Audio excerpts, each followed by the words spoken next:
Fevralın 12-də Bakıda və Abşeron yarımadasında hava şəraitinin dəyişkən buludlu olacağı, arabir tutulacağı, əsasən yağmursuz keçəcəyi gözlənilir.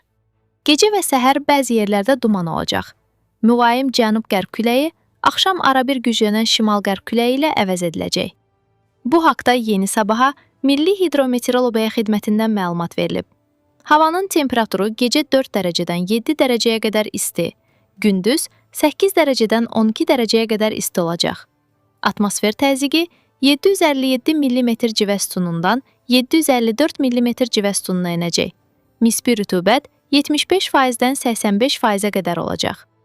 Azərbaycanın rayonlarında sabah havanın əsasən yağmursuz keçəcəyi, ancaq gecə və axşam bəzi yerlərdə arabir yağıntılı olacağı, dağlıq ərazilərdə qar yağacağı gözlənilir. Ayrı-ayrı yerlərdə intensiv olacağı ehtimalı var. Bəzi yerlərdə arabir duman olacaq. Qərb küləyi bəzi yerlərdə arabir güclənəcək. Havanın temperaturu gecə 3-dən 7-yə qədər dərəcə isti, gündüz 13-dən 18-ə qədər dərəcə isti. Dağlarda gecə 0-dan 5-ə qədər dərəcə isti, gündüz 8-dən 13 dərəcəyə qədər isti olacaq.